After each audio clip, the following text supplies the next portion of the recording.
that's so crazy to me to even have that view. I'm like, there are people in the world who something goes wrong and they don't immediately think like, oh, what did I do? Men. True.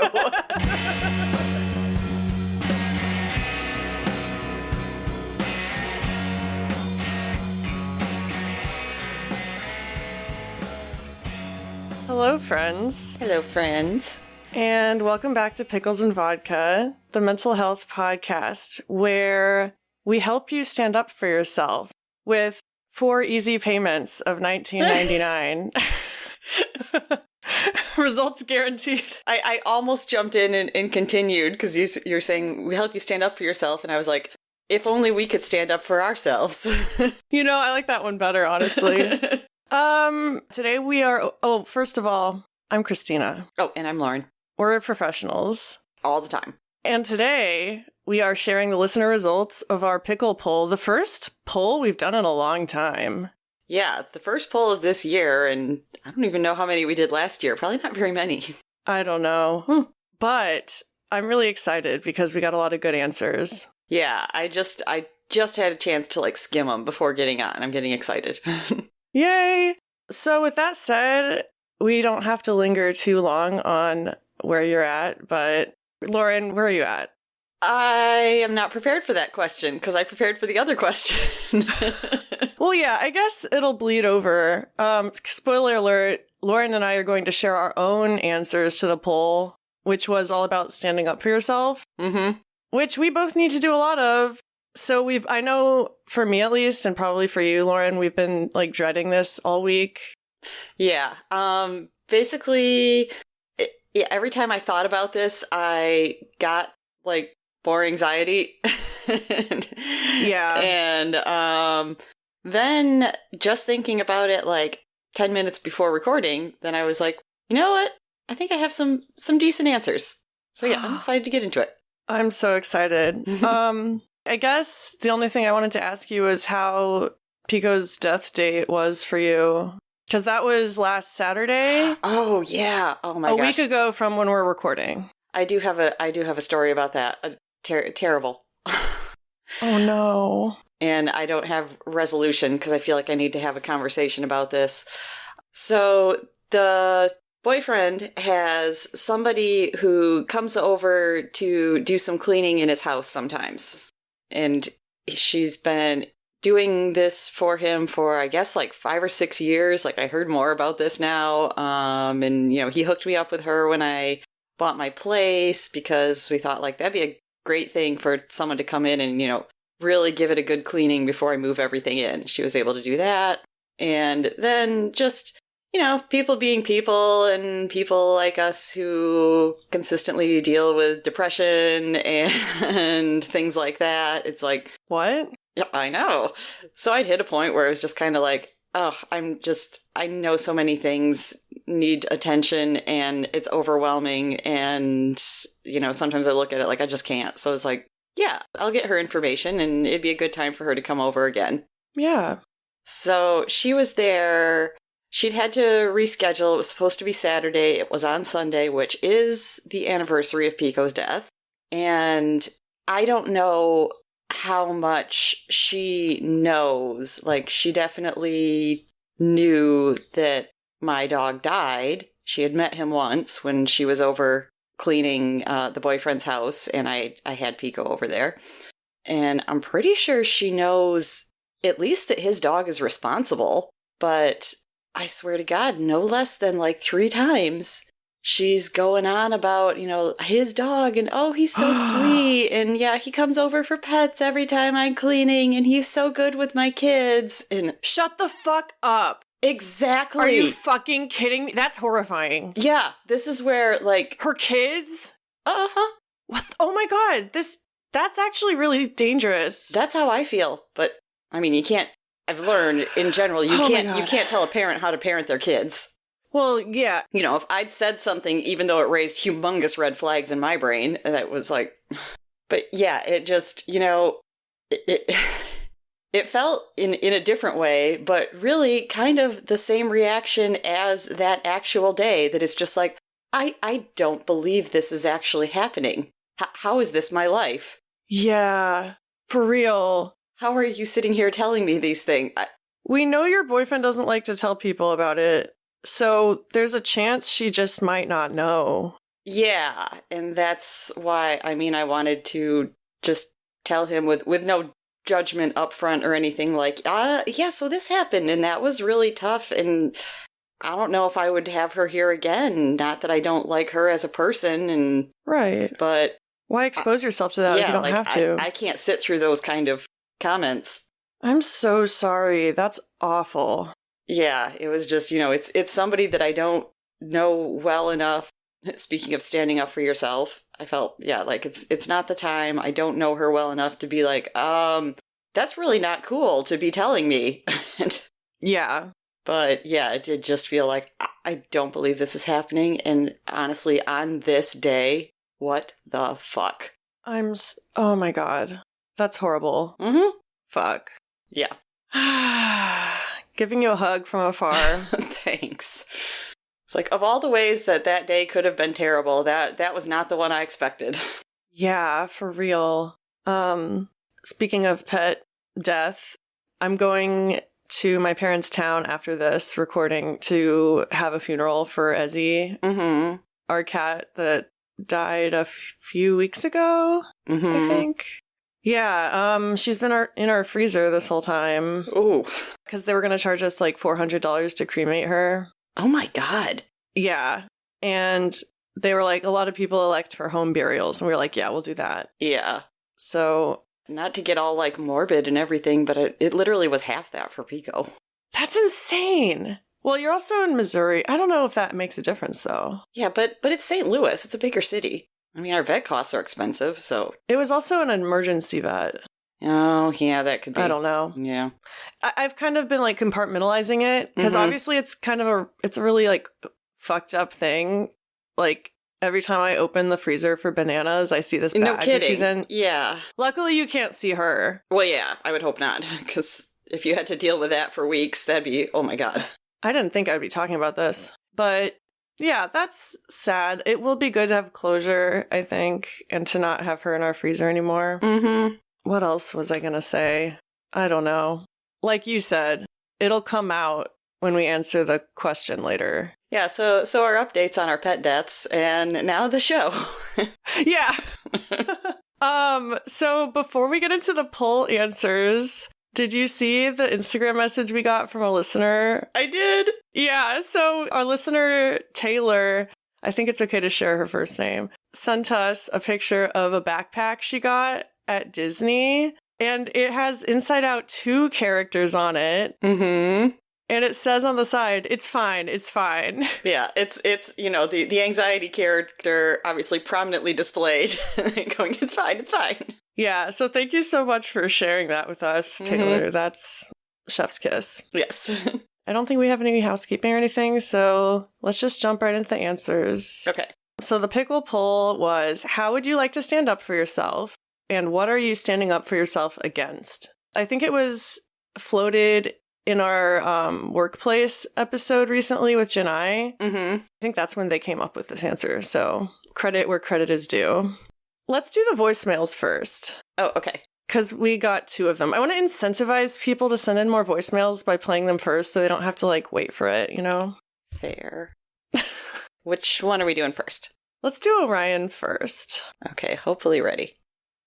I don't think that you put up an official pickle poll yet, so I'm kind of going off the idea or my interpretation of what you and Janai came up with in the last episode. You mentioned it, but you were talking about standing up for yourself.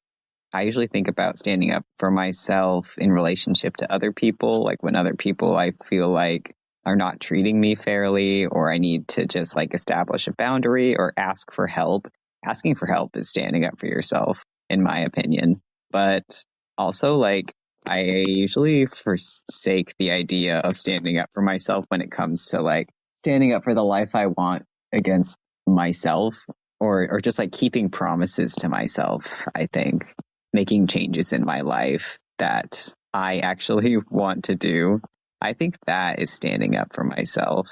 Like if I find myself in a loop of behavior or like in a life situation that I could change, but I'm just like continuously not doing it. It's hard, but like I know what I want to do, but I'm like holding myself back from it because I feel like it'll be inconveniencing myself or other people.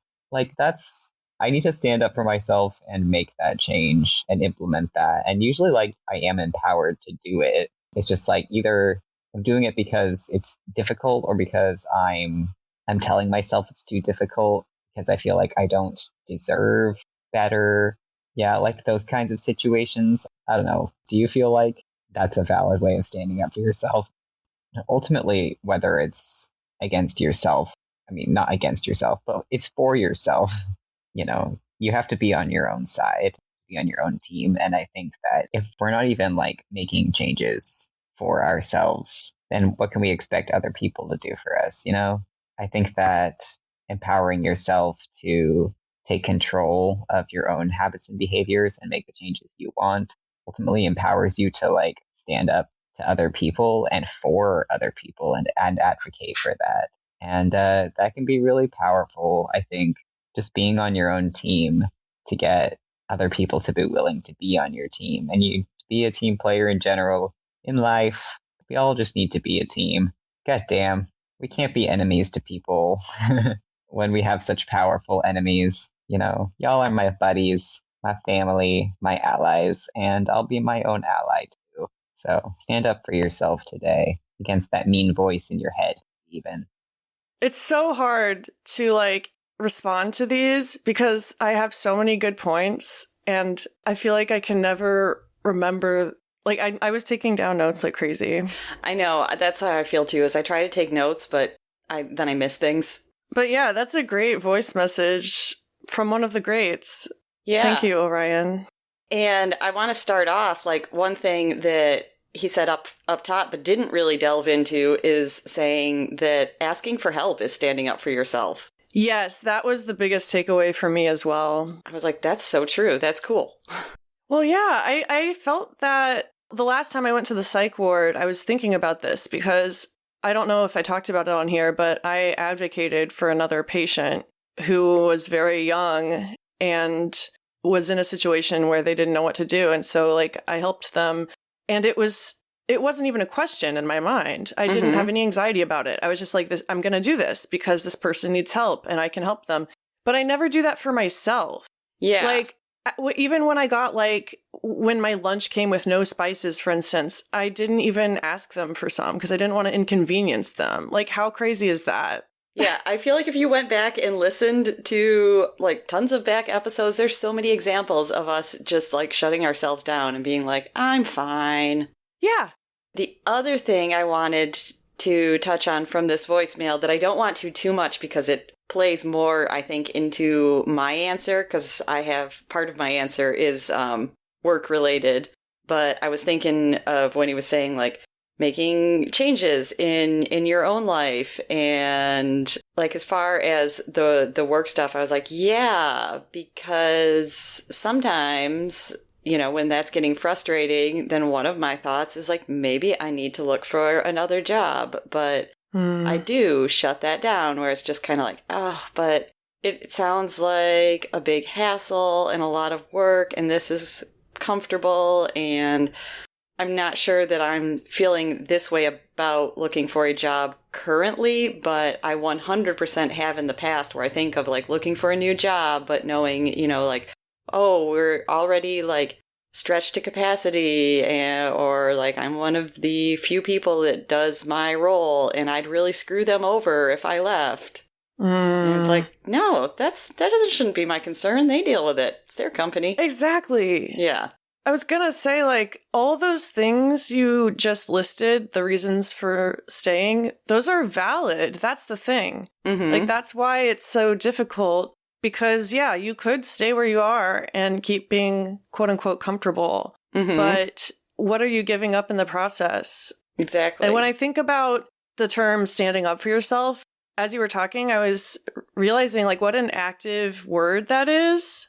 Because, like, to stand up, like, physically is an act of resistance. Like, it's an action. Whereas I feel like for a lot of my life, I'm just kind of sitting passively to the side and kind of like letting things happen. I don't know. There's nuance to everything, of course, because we don't have any control over anything. Yeah. When it comes down to it, I'm going to stop rambling, but that's... Before we get off of this topic, though, this just reminded me, if you can hold on just a minute, I have to run and grab something. Oh my God. I'm just going to vape. Ugh, I need to get a new vape before my trip, but what if I didn't? I probably will. Let's be honest. Okay. I have a funeral without vapes. What? I was talking about vaping. Sorry. I just heard something about having a funeral for your vapes. What? I was saying, what's a funeral without vaping? Oh. I hope that wasn't disrespectful. I got some mail from Orion for Pico's. I don't know if it's for his birthday or his death day or both. The back of this card is written in yellow, so I might not read that part. But what I did want to read is, so there's a card, there's a cute little dog wearing rain boots on it, and it says, "People say nice guys finish last, but I'm okay with finishing last because who wants to hang out with the assholes in the front?" Oh. But then there's a really nice message about, just like, it's hard to get through, but it's worth loving them. And so yes, it's very sweet, and thank you. Maybe we'll post a picture of it. Yeah. I got a card from Orion too yesterday, and I wasn't expecting it at all. I don't think he made it, but it was this like cutout of a tuxedo cat with like foldable arms that like open and close in a hug. Oh, that's how we used to do book reports when I was a kid. Oh my God, really? Yeah, it was like a little like elementary school thing, and it was I don't know, it was kind of like a template of like, a person and their arms fold out, and you were supposed to design them as one of the characters from the book, and then inside the fold out there was lines where you could write your little book report. That sounds so much fun. They were pretty cool. When I think of it, I'm like, those were neat. Damn, I never got to do anything like that. And in Catholic school. Were they like Bible characters? No, it was just regular book reports. It was for the regular English class, not for the religion classes. Yeah. You did say that. But yeah, thank you, Orion. I'm trying to think if there's anything else I want to say. There probably is, but I'm going to hold off because we have to keep moving. But and a lot of these things relate, so yeah. Exactly. Speaking of which, our next voice message is from Asteria, who was recently a guest. It looks like it's loading. Okay, we're good. All right.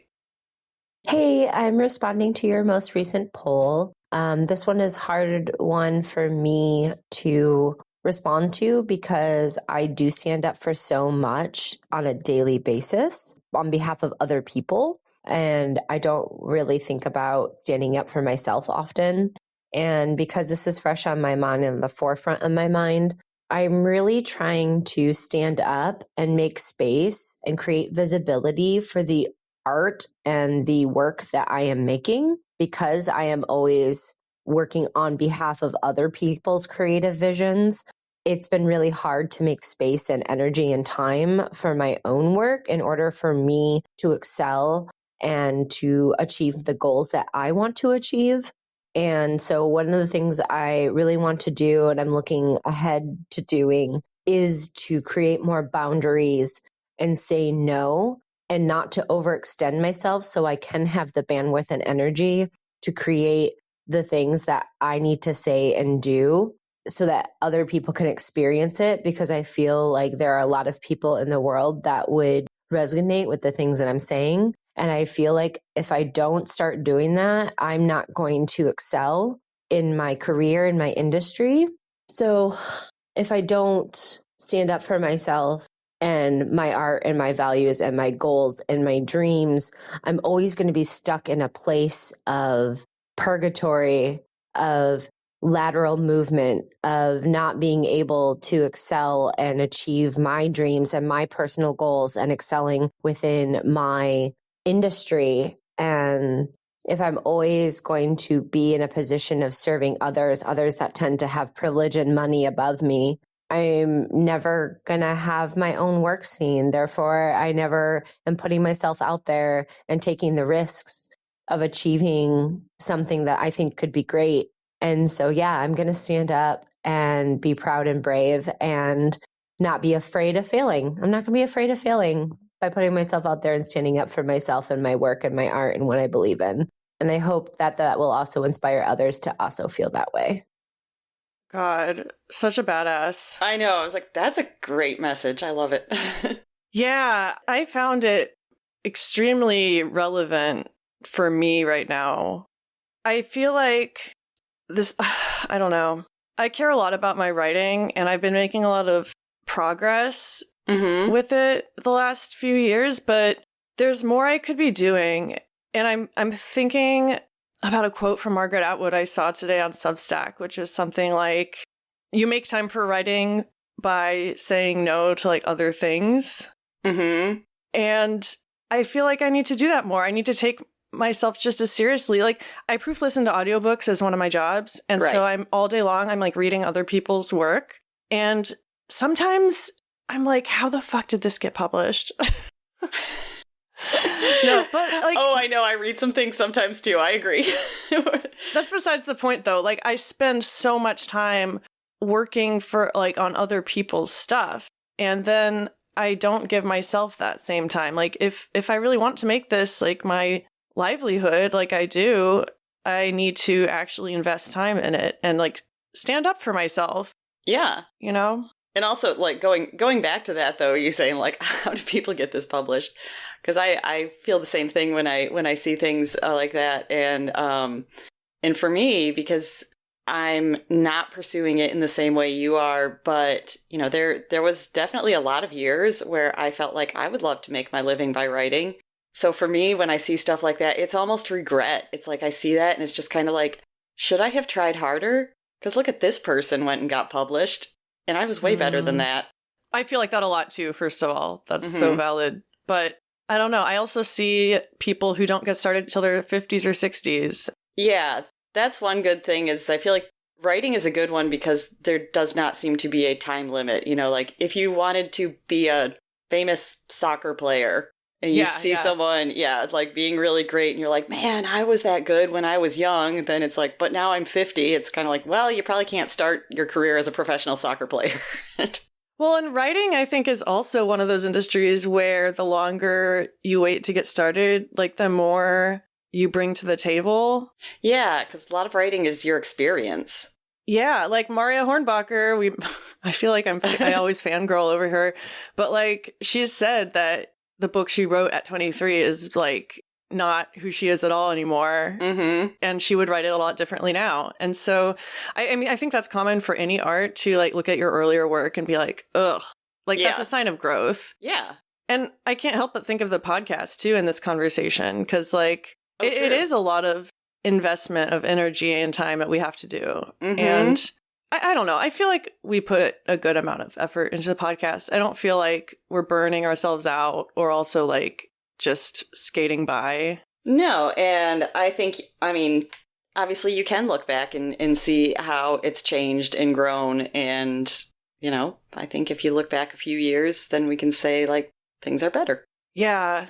Asteria also mentioned making space and visibility for your art. And that is something that Lauren and I both struggle with a lot. Like, we can't even ask for money on our own podcast because it's so cringy. Like, that's scary, being visible and, like, giving yourself that space. That's true, because we've had people I know call us out when we say that. They're like, we feel that you are worthy of supporting. And we're just like, yeah, but I feel icky. But, like, you don't get it. We're all frauds. And also, I was trying to remember, I mean, I should, because, you know, we had the interview recently. I know Asteria does poll, but they also teach, right? Yes. That's what I thought, because that's what I was thinking when they were saying, like, I put so much effort into other people. And I was like, yeah, for something you love like that, but you teach, that has to be a hard line to walk, because it does feel, you know, like it's your job and you must love, like, seeing other people improve, but it's like, you also love doing this. You can't, just spend all your time being like, how am I going to instruct other people? How am I going to move them forward? Like, maybe I got to move me forward. Yeah, boundaries are really hard in that situation. And I know a lot of creative people that have dealt with that. They don't have any spoons left over at the end of the day for themselves. I mean, I was thinking about how I quit my job with nothing lined up in 2023. And like, I didn't quit it for the reasons that Asteria is saying. Like, I was having a mental breakdown, but I think I was like subconsciously realizing that I was giving so much to that job. If I kept doing that, I would just have nothing left. Right. In fact, I feel like I was at a deficit. I mean, you say like, I quit because I was having a mental breakdown. And I think like, you quit because you literally needed to in that moment. Like you weren't going to last. Yeah, and I was standing up for myself. Yeah. It was really hard. But yeah, that was a good voicemail. Mm-hmm. Thank you, Asteria. Message us your address so we can send you a sticker. Yes. Okay. Are we good to go on to the comments? Do we need an intermission? We can go to the comments. I don't know. So again, the question is, how would you like to stand up for yourself? What are you standing up for yourself against? The first response just says, everyone. Yes, and I don't think she will mind me saying her name because, I see she's changed her Instagram handle a few times. This is my friend Stacy who, has commented before, and I just happen to know that she is really going through a lot of shit, so that made sense, and I do need to message her back, but, it was like we hadn't really, like, messaged independently very much in a long time, and she kind of reached out like, hey, I'm not sure I have your current phone number, I need to text you, and it just, like, I feel really bad for all of the things she's going through right now, but I will say it was at a good time because it was, like, right as all the Pico anniversaries were coming up, so it was just kind of like, it was good that both of us could kind of be there for each other, and like I said, I need to respond to her because I know she's just got a lot of shit going on. I was wondering if you would say her name because I also know who she is. Yeah. Like, I'm not going to talk about all of these things because I don't feel like that's my place, but I'm like, I think we can say who it is. Yeah, we need to try to get her back on the podcast at some point. Mm-hmm. Because that's the priority when you're going through it. You have to be on the podcast. Yeah. Another past guest left the next comment. Mm-hmm. So Rachel Kramer Bustle. It always just feels weird when I say her full name like that. Our friend Rachel says, I desperately like to put my own writing before all my other creative work, but I'm too much of a people pleaser to really do that. And yeah, we were literally just talking about that. Yeah, because I hadn't listened to the voicemails, but I had read over the comments. And so that was also, when we were listening to Orion's, I was thinking of this comment in particular. I was like, oh, I know some comments really address the same thing. And this is one. Well, so this comment is kind of interesting because I know Rachel has Open Secrets magazine that she spends a lot of time working on the side. Mm-hmm. And then she has her personal writing. And it's hard because I know she really cares about both of those things. But like, how do you create balance between two things that you are really passionate about? Like, I think about you and you do this podcast, but you're also in a band. That's true. And like to do all the aerial stuff. Exactly. So I'm thinking of that. Yeah. But it's like, yeah, it does seem sometimes where it's like, I don't know, one thing feels like it's not getting enough attention. And it's like, I got to really focus, on music. Or I got to really focus on the podcast. So yeah, it's hard to balance. Yeah. I think it does come down to like kind of intuiting what needs your attention at the moment. Mm-hmm. But that can be hard sometimes. Yeah. Do you want to read the next one? Sure. This is from a total stranger to Christina. No. It's from her sister, my sister. Caroline. I want to make sure I'm not overlooked in work and school situations, so by being more vocal and braggy. We were taught to be humble and meek. I'm so go with the flow, too. Sometimes other people steal my thunder. I deserve some credit. I liked that awareness of, like, I let other people steal my thunder sometimes. I was like, yes, I know I've felt that. I know you felt that. Uh-huh. I immediately thought of you. It's like marketing the podcast, like back to that conversation. It feels braggy and like wrong, but that's just my puritanical upbringing speaking, like you can't take any glory for yourself ever. You have to be humble and meek, like my sister said. That's exactly what I was thinking, is I was just going to say, like, it's really not surprising that this is who that comment came from because I know both of us, part of it is we were raised in environments where, yeah, it's like, don't let yourself shine, basically. Yeah. It's just kind of like, yeah, don't draw attention to yourself. You're not that special. Yeah, even just the word spotlight. Mm-hmm. She didn't say it, but that's what I was thinking when you were reading her comment, was like a spotlight being shown on you, and it just made me so uncomfortable. Mm-hmm. I remember when I was a kid, I used to hate birthday parties for myself when I had to open the presents in front of everyone. Me too. They would just sit you in a chair and force you to open in front of everybody, and you had to curate your responses just right. I You couldn't know. make anyone feel left out. That's why I liked, I always liked, like, any sort of family Christmas thing. I liked if it was, like, big enough that we're, like, to save time, then we just be like, oh, here's everybody's presents, and we'll just all open them at the same time, and then I'll say thank you, instead of, like, we'll go through person by person. I was like, no, don't show me.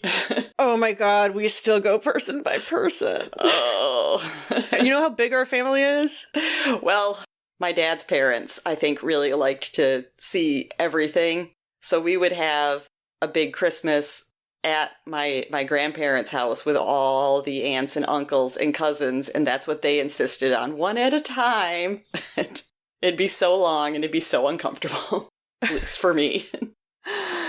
Our lives are so hard. Yeah, right. But yeah, I feel like this comment I need to take to heart also, because, yeah, I don't know. I do deserve a lot of credit for all the work I do, and since I've gotten on disability, I feel like I'm not working as hard as other people, and so I don't give myself credit for like all the work I'm still doing. Mm-hmm. But also I'm thinking, like, I know that, you know, you want to focus more on writing and things like that for all the time I've known you, and I'm just thinking, like, in the past, like, year in particular, I'm like, you've had some big wins with that.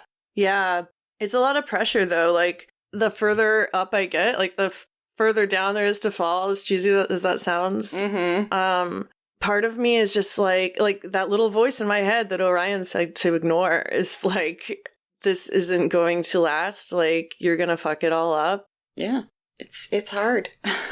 Next comment. Okay.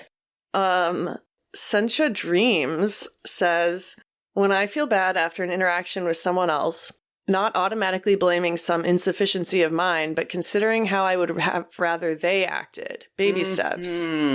Whew. That is so, it's so simple, but it's so like mind-blowing when you just make that simple change in perspective. Yeah, and knowing, and I'm sure you probably feel like me, that has kind of been your go-to, that it's like, what did I do wrong? You know, what did I do that made them respond this way, and things like that. And for some reason, like, just now reading that comment, I was thinking to myself, like, there are people that's not their default. Yeah. That's so crazy to me to even have that view. I'm like, there are people in the world who something goes wrong and they don't immediately think like, oh, what did I do? Men. True. Oh, God. Yes. Need I say more? Nope. But yeah, it's like, I'm thinking of that, you might have seen videos on social media of women who make an experiment of they don't get out of the way when a man is crossing their path. I have. And sometimes the man will just keep walking because they expect everyone else to get out of their way. Mm-hmm. And like the fact that the person who made that video has to, like, the fact that it's a social media phenomenon just means that it's unequal. You know what I mean? Yeah, or even the first time that I remember hearing a phrase that was just like, how come middle-aged straight white men can only fail upwards? I was like, good God, yes. Well, yeah. I was thinking of what Asteria said about like being stuck in lateral movement. Mm-hmm. And you're so right. Like, for some people, they don't have to stand up for themselves as much to get higher up. Something else that Asteria said was like, I'm not going to bow to privilege or money or power, things like that. I was like, yeah, because that is, you know, the people that we were just talking about, they're just going based on privilege and money and power. Yeah. That's it. Mm-hmm. It's so good. Thank you, everyone who answered our poll. Mm-hmm. And now we're at the part that neither of us want to get to. Right. Do you want to go first, or do you want me to go first? I feel like you should go first. Okay. I kind of have two things. One of them was thinking that I need to stand up for myself more and work. And I feel like I'm always bringing this up with different topics. Right now, the one that's bugging me the most is how I feel like my direct supervisor, because she kind of doesn't stand up for herself and loops me into it like, no, we need to support everybody else. And so that gets kind of frustrating for me, because I was thinking the other day, and just ignore all of the insurance company accounting talk and try and get like the meat of the point, because I realize like no one's going to understand all these things I'm saying. But I was thinking, because she's always saying like when we run into mistakes other people make, like, you know, like what can we do to get ahead of that? How can we make it easier? And I was just kind of like, want to ask her something like, what would you think if I was one of them instead? And you're asking me, you know, why didn't this endorsement get invoiced? And I said, well, because I know that Lauren always checks over everything and she'd find if it didn't. And why didn't it get paid on time? Because I did what I needed to, and Lauren will see if it's not paid and she'll follow up and she'll let me know that I need to ask them. Like, would that be okay with you? But yet that's what you're expecting me to do. I feel like she's giving them a pass, being like, well, you should give them reminders. You should do this. Like, maybe they should do their job. I know I've said that before, but yeah. Yeah, in this situation, you're like the boy in that folktale that like tries to plug the dam with his fingers. I don't think I know that, but I'm getting the general idea. Well, or like, okay, that meme of the guy slapping a Band-Aid on like a leaking aquarium or whatever. Like, if they're making mistakes, you'd think you would go to the source of the mistakes and try to fix it upstream. Yeah, and I feel like I keep trying to push, and she keeps trying to push, like, what can you do to help them out? Where I'm trying to push, like, I would like to have a conversation with their manager and say, where's the breakdown? Please make your team find it and start doing their job. Well, yeah, and that's also treating them like more like humans by having like a conversation with them instead of just being like, oh, they're going to make mistakes. I'm not going to mention it. I'm just going to fix it. Like, that's not respectful to them either, because how are they supposed to know if they never get told? Yeah. I don't know if that's the situation there, but no, it kind of is. And I mean, and the other feeling is all of this like, well, you should make it easy for them to see where they're missing things, and you should give them reminders and all this kind of stuff. And I think I've said this too, where it's like, it feels so mothery, which, you know, I'm not at all. And my response to some of this stuff is just kind of like, should I pack their lunch for them too? Do you need me to tie their shoes? Seriously. God. Yeah. So that's... I was going to say damn, and then I was going to say God, and I said gam. Gam. Sorry. That's one of the things you were saying? Yeah, that's one thing. And then another one that I was thinking of, because I don't know that I necessarily want to stand up, because it kind of feels like it's not worth the distress that it will cause me. And that was like standing up to my parents, especially when they send me things or talk about things that I absolutely do not agree with. Because when I thought about that, you know, like we've talked about my dad sending me all of his political memes, which are in direct opposite to how I feel. Yeah. and in light of the question, then I was just kind of like, so, you know, should I be trying to stand up for that instead of, you know, my go-to is like, don't ruffle feathers, just let it go.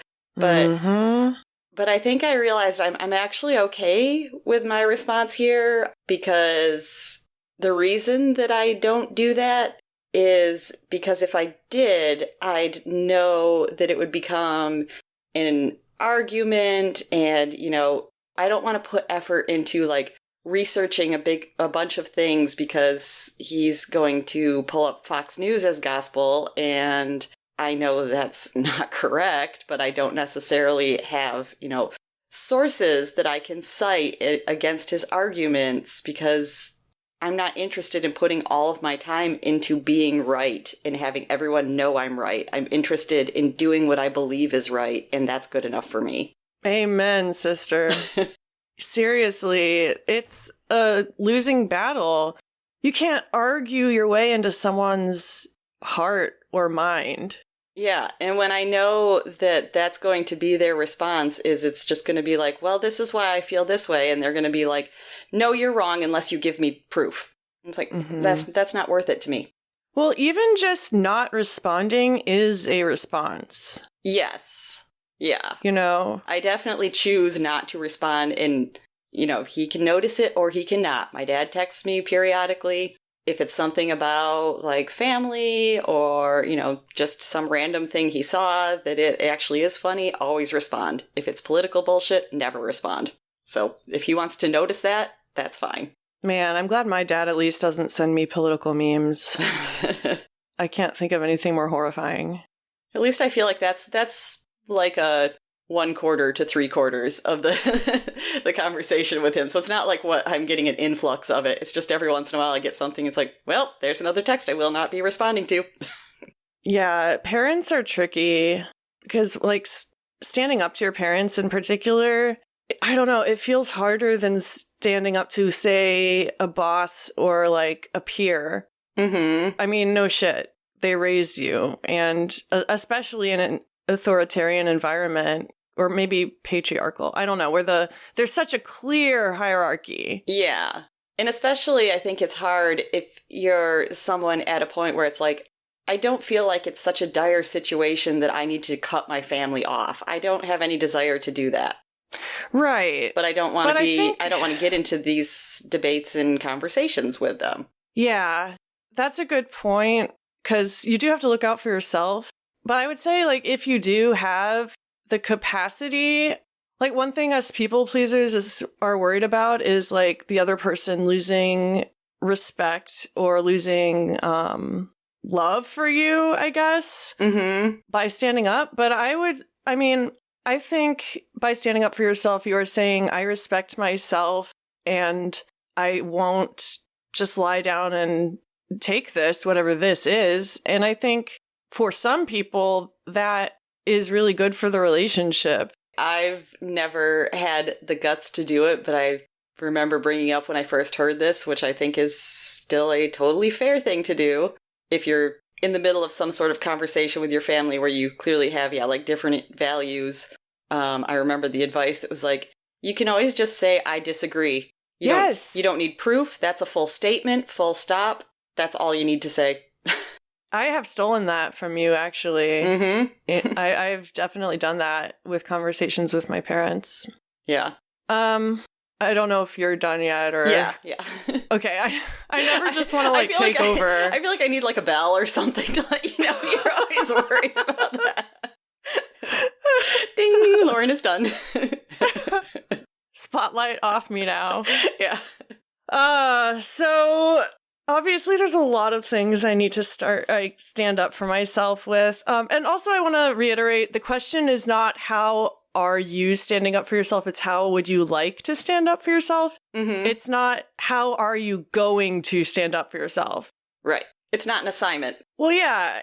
When you're talking about your dad and the political memes, obviously, I have that in common with you. Mm-hmm. I feel like it's this thing that's always under the surface because of the political climate we're in, even if none of us are talking about it. Yeah. I at least cannot ignore it. And I think they're trying so hard to ignore it. Like, they never mention anything political because they know I'll disagree. Like, since I came out to them as gay 2 years ago, they have, nothing changed. I might as well just not have come out at all. And at first I was okay with that. I don't want conflict. And I also don't want to, like, be in, this is my thinking at the time. Yeah. I didn't want to be in their face about it. Okay. And that was how I phrased it to myself. I don't want to be in their face. I'm just going to live my life. But I think now, 2 years later, you know, I've realized more of who I am. For instance, like I've realized I'm gender fluid. Like I've never related to the label of woman or female. And that's something I haven't talked about really with anyone aside from my queer friends. Because to me, it's so personal. But the thing is, when I don't talk about it and like when I don't correct people, like when they use like pronouns I might not be comfortable with, like I've realized I don't like she, her anymore. I used to use, you know, I told everyone I use they, she pronouns.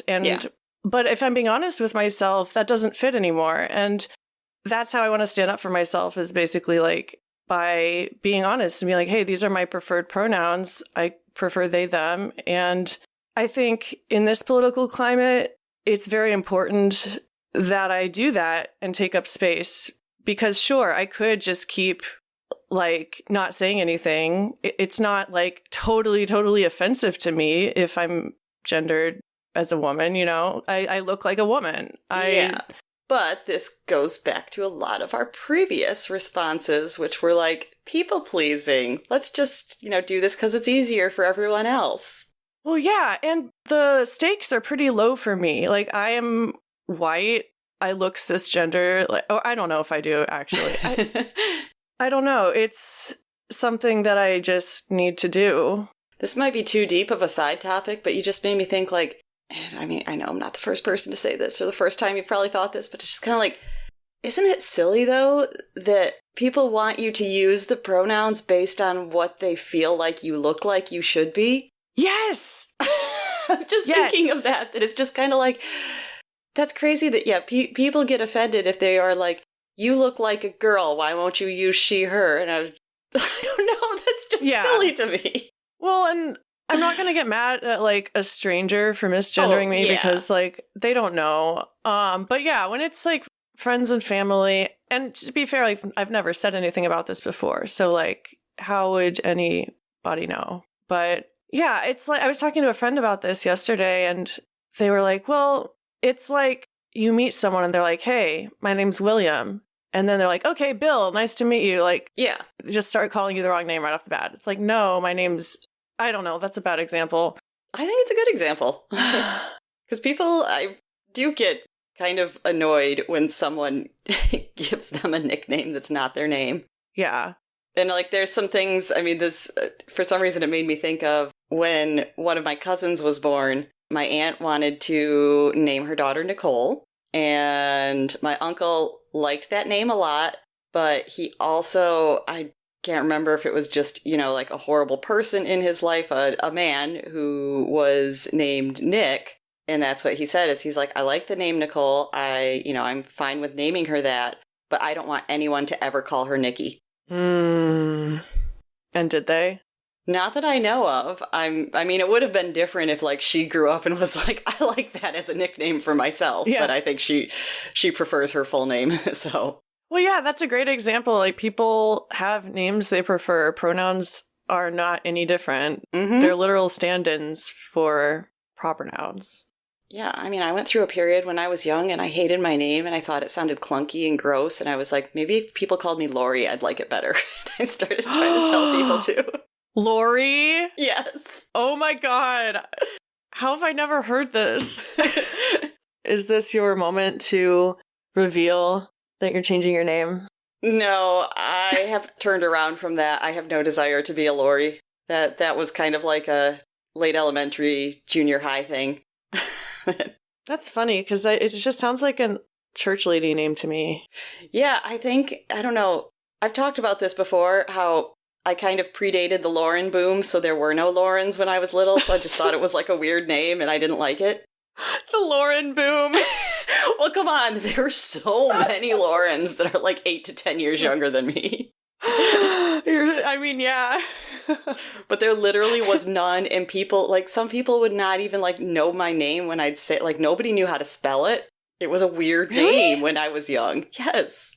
That's crazy. I know, you grew up in the Lauren boom, so you didn't experience this. Oh my god, yeah. As someone who grew up during the Lauren boom.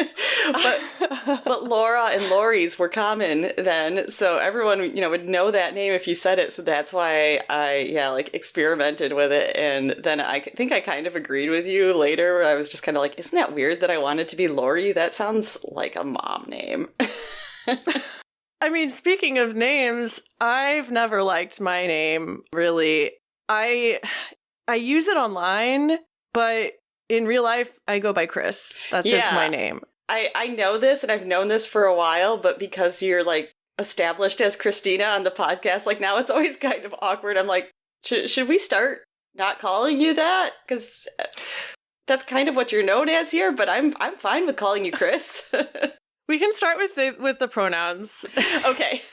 And then, I don't have a problem being Christina in my professional life. Okay. As of this moment. But that might change, and that's normal. So that was cathartic. Yeah. I feel like it was a really powerful conversation, at least for me. Me too. I was like, we had a lot of good responses, a really good name pronoun tangent at the end, which I enjoyed. Thank you.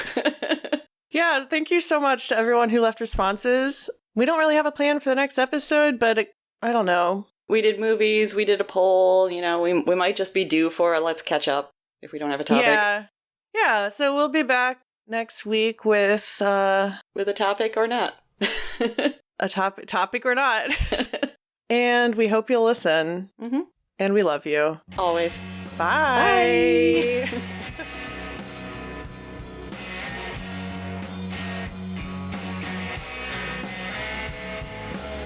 If you like what you heard, tell a friend about the podcast. You can send them to picklesandvodka.substack.com, where they can listen to our entire catalog and find our newest merch. We love hearing from our listeners, so leave us a voice message at speakpipe.com/picklesandvodka.